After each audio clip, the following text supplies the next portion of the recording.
Global economy has rebounded from the depths of mid-2020. IMF projects global GDP to grow 4.9% in 2022, a downtick from the 5.9% growth expected in 2021, but still formidable.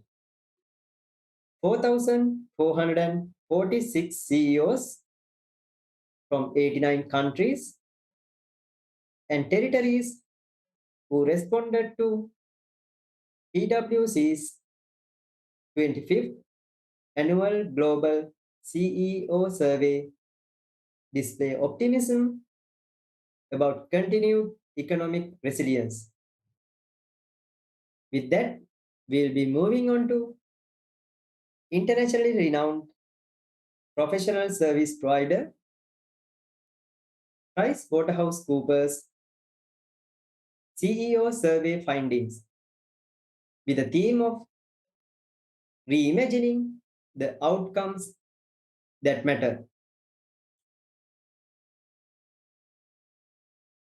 This demonstrates CEO optimism about global growth builds despite dips in several major economies.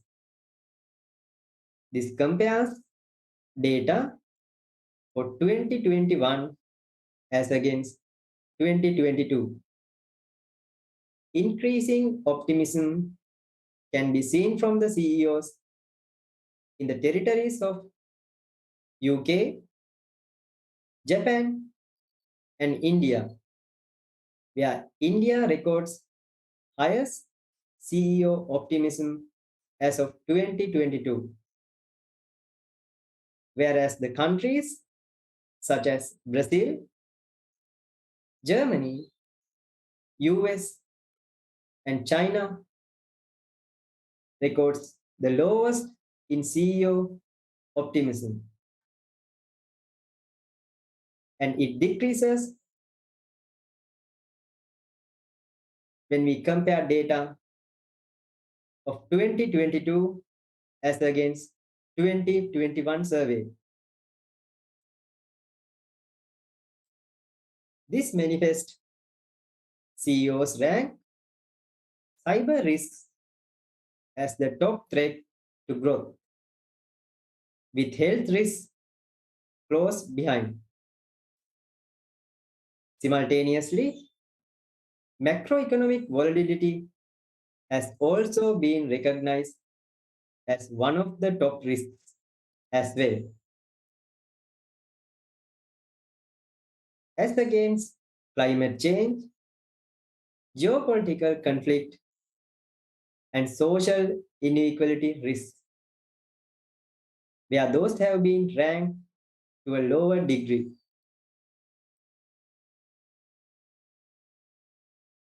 This exhibits no matter the threat, CEOs are most concerned about near-term impact to the top line or to the profits. This compares nearly for a less than 12 months period. Accordingly, we can see sale products or services has been concerned to the most in comparison to cyber risks, health risks, macroeconomic volatility, and also for climate change and geopolitical conflict. However, we can see that attract and retain key skills or talent has been ranked at the top when we consider social inequality risks. On the other hand, this demonstrates despite rising interest in environment, social, and government or the ESG strategy is still primarily driven by business metrics. Accordingly, we can see customer satisfaction, employee engagement,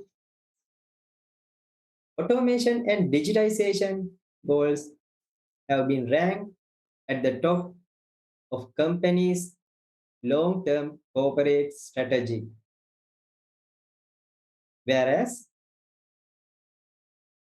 race and ethnicity representation, greenhouse gas emission, and also gender representation has been ranked at the lower position in companies' long-term corporate strategy.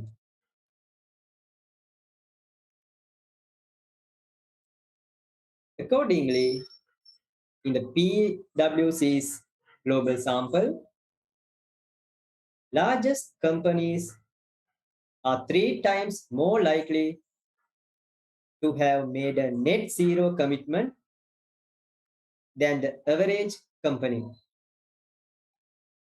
At the sector level, among those that have made net zero commitments,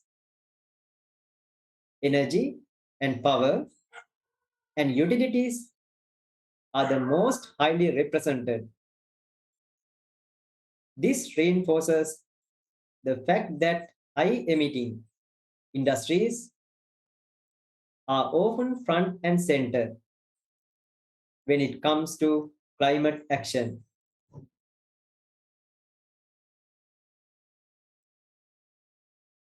This signifies firms without decarbonization commitments cite lack of emissions and capabilities.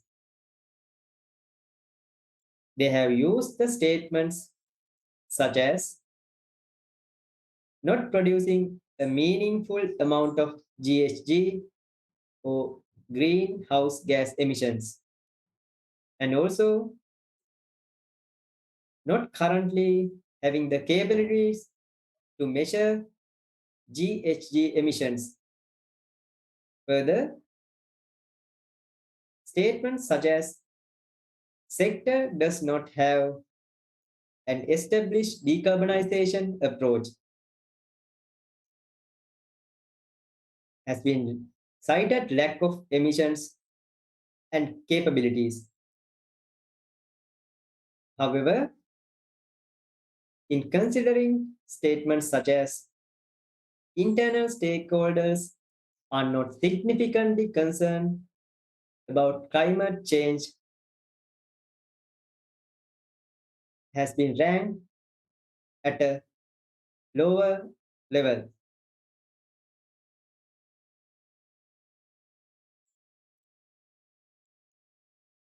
This indicates companies with serious decarbonization commitments often embed targets into strategy. In comparing companies' long-term corporate strategy and personal annual bonus or long-term incentive plans for group of companies in group 1 and group 2, so on and so forth, include companies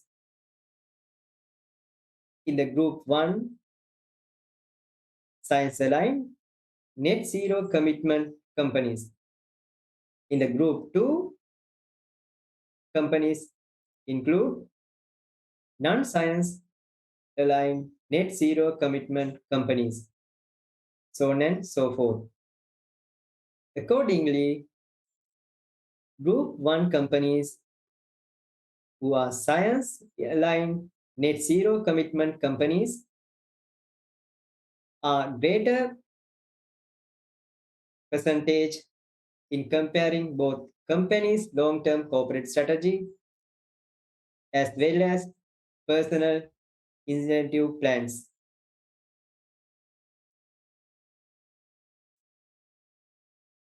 This denotes corporate assets and industry trends favor value creation over decarbonization. This compares creating financial value as against reduce greenhouse gas emissions. Correspondingly, statements such as companies' specific assets, capabilities, and relationships category has given 57% of contribution to creating financial value.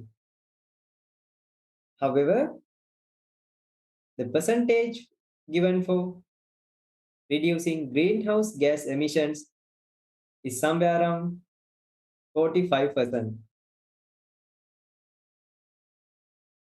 In comparing regulatory environment, higher weightage has been given to reducing greenhouse gas emissions.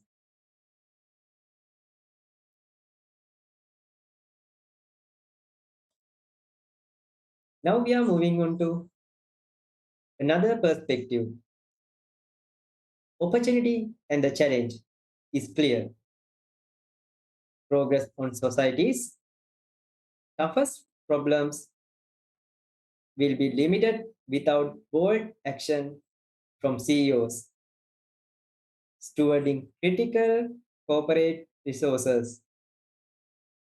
At the same time, this year's CEO survey underscores just how full the inboxes of CEOs have become. Against that backdrop, following five priorities will help CEOs deliver the diverse range of sustained outcomes that stakeholders are increasingly demanding. Accordingly, first priority includes resetting the conversation. Boards should be talking with their CEOs and CEOs with their top teams as well. Second priority is recalibrating skills. The survey results points to capability building priorities related to cybersecurity, the cultivation of trust, and the measurement and management of decarbonization.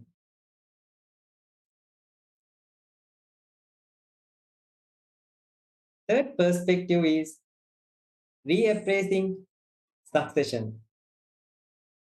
Leadership needed to master today's tenuous trade offs is likely to come in all shapes and sizes, with external hires and emerging leaders from diverse talent pools critical to rounding out skill sets and resetting the conversation. Another priority is rethinking incentives. Strong association between incentives, net zero commitments, and other non financial outcomes suggests it's time for boards and management teams to take a hard look at the fit between the priorities they want their people to drive, the performance management systems they have in place, and how they report their progress. Another priority is reimaging collaboration. Tackling society's most urgent challenges won't be an individual sport. It calls for an unprecedented level of cooperation among business leaders, government officials, policymakers, investors, and NGOs.